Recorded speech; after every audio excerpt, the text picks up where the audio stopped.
Perkenalkan, nama saya Cicin Dwi Quraini dengan nomor NIM 2010221013. Assalamualaikum warahmatullahi wabarakatuh. Alhamdulillahirabbil alamin wassalatu wassalamu ala asrofil anbiya'i wal mursalin. Amma ba'du. Yang saya hormati Ibu Yeri Mijianti MPD selaku dosen mata kuliah keterampilan berbicara serta rekan-rekanku sekalian yang saya hormati. Pada kesempatan ini saya akan berpidato terkait dengan pembelajaran menarik dan kreatif di masa pandemi. Pandemi coronavirus seketika mengubah berbagai bidang kehidupan manusia di seluruh dunia secara serentak. Mulai dari tatanan sosial, ekonomi, tak terkecuali di bidang pendidikan. Sehingga adanya pandemi COVID-19 ini membatasi kegiatan belajar mengajar yang biasanya berlangsung dengan tatap muka di sekolah masing-masing berubah menjadi istilah pembelajaran daring atau biasanya disebut dalam pembelajaran dalam jaringan atau belajar dari rumah. Tentu pembelajaran daring ini merupakan sebuah tantangan tersendiri bagi sebagian besar guru, murid, serta orang tua. Peran pemerintah sudah berupaya dalam melakukan terobosan-terobosan untuk menjaga aktivitas pendidikan tetap berjalan. Tidak terlepas dari itu, sebagai seorang pendidik yang berperan sebagai fasilitator, dituntut untuk kreatif dalam memodifikasi rencana pembelajaran sedemikian rupa, agar metode yang digunakan tepat dan dipahami oleh peserta didik. Tidak hanya terletak pada bagaimana metode untuk transfer ilmu pengetahuan, tetapi bagaimana pembelajaran daring itu tetap fokus pada pendidikan karakter. Pembelajaran secara daring menuntut tenaga pendidik agar mampu berinovasi dalam melaksanakan pembelajaran dan pengalaman nilai secara nyata. Dengan demikian, semua yang dipelajari harus bermuatan pendidikan karakter. Ada beberapa nilai pendidikan karakter yang diantaranya menjadi aktual di masa pandemi COVID-19 ini. Yang pertama, disiplin. Tindakan yang menunjukkan perilaku tertib dan patuh pada berbagai ketentuan dan peraturan.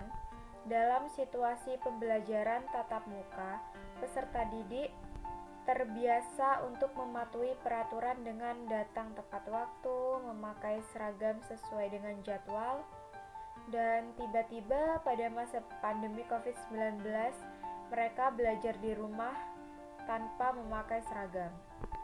Tentu suasananya itu sangat berbeda. Yang kedua, jujur.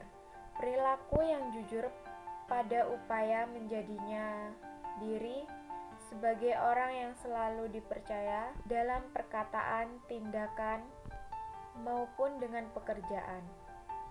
Ketika ujian maupun mengerjakan tugas dari guru, peserta didik cenderung mengerjakan soal dengan sungguh-sungguh. Berbeda ketika mengerjakan ujian secara daring, keseriusan peserta didik dalam mengerjakan ujian berkurang, bahkan mengundang peserta didik melakukan plagiatisme.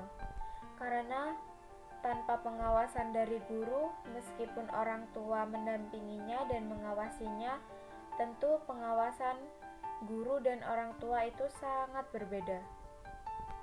Yang ketiga, yaitu tanggung jawab. Sikap dan perilaku seseorang untuk melaksanakan tugas dan kewajibannya yang seharusnya dia lakukan. Inovasi yang dapat pendidik lakukan untuk mengimplementasikan pendidikan karakter dalam pembelajaran daring dimulai dengan merencanakan pembelajaran yang menarik. Hal itu agar menimbulkan rasa ingin tahu peserta didik.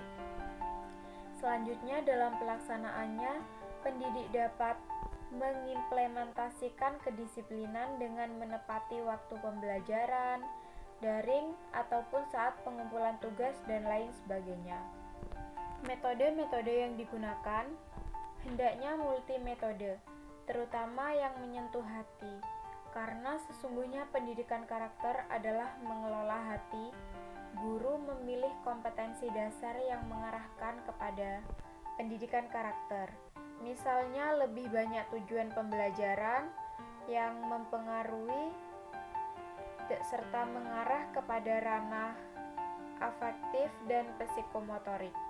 Nilai komunikatif dapat menyelipkan nilai religius dan toleransi pada sela-sela pemaparan materi.